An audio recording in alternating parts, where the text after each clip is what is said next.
మూడో కథ చెబుతాను, వింటారా పిల్లలు? ఓలేరు అనే ఊళ్ళో చాలా కాలం క్రిందట రాఘవయ్య, సుశీలమ్మ అనే దంపతులు ఉండేవాళ్ళు. దేవుడు మనల్ని ఎప్పుడు కరుణిస్తాడండి. బాధపడకు సుశీల, త్వరలో మనకు కూడా సంతాన భాగ్యం కలుగుతుంది.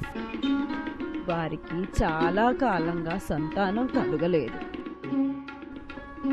కొంతకాలం తర్వాత ఒక కుమారుడు జన్మించాడు. అతనికి విక్రముడు అని నామకరణం చేశారు. వీడి భవిష్యత్తు బంగారు బాట అవుతుంది.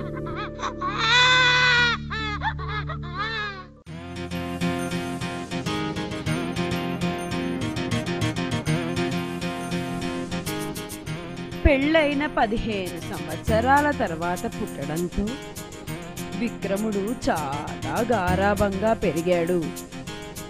దాంతో విచ్చలవిడిగా తండ్రి సంపాదన ఆస్తి అంతా జల్సాగా ఖర్చు పెట్టేవాడు. కొడుకు ప్రవర్తన వల్ల రాఘవయ్య చాలా బాధపడేవాడు. ఒకరోజు కొడుకుని పిలిచి ఇలా అన్నాడు. బాబు, నా వయసు అయిపోయింది. నా ఆస్తి మొత్తం నీ పేరున వీలునామా రాయించి నా బాధ్యత తీర్చుకోవాలనుకుంటున్నాను. నన్నేం చేయమంటావు నాన్న? రాఘవయ్య విక్రముడికి వివరంగా చెప్పాడు. నీవు ఉద్యోగం చేసి ప్రతి నెల కనీసం 3 నెలలు నీ జీతం నా చేతికివ్వు. అలాగే నాన్న. విక్రముడు దానిని సవాలుగా తీసుకుని వెంటనే పనిలోకి చేరి ఉద్యోగం చేయసాగాడు.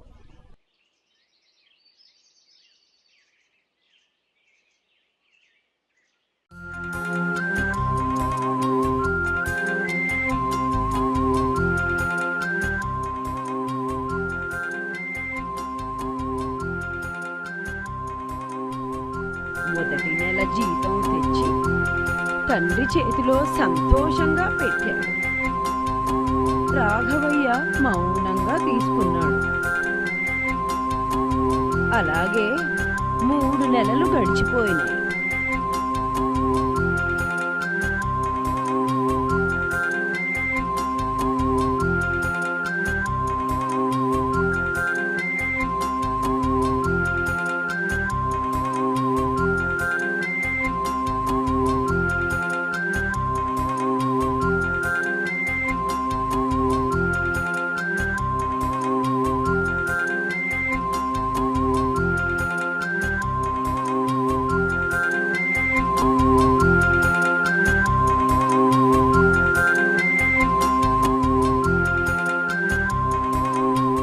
మూడవ నెల జీతం తండ్రి చేతిలో పెట్టాక కూడా తండ్రి మొహంలో ఆనందం లేకపోయేసరికి ఉండబట్టలేక విక్రముడు తండ్రిని అడిగాడు.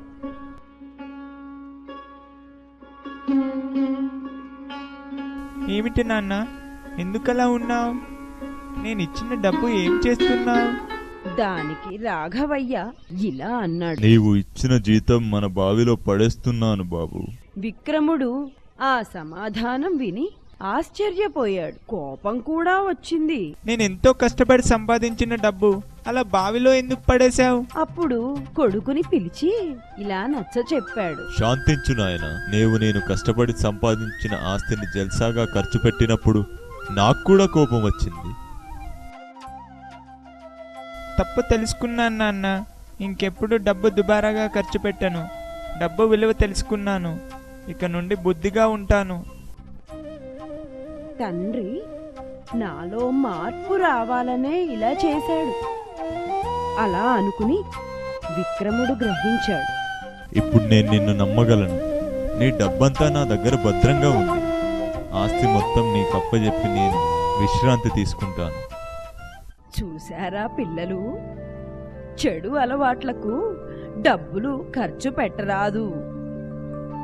ఇక మీరు ఇళ్లకు వెళ్ళి భోజనం చేసి హాయిగా నిద్రపోండి.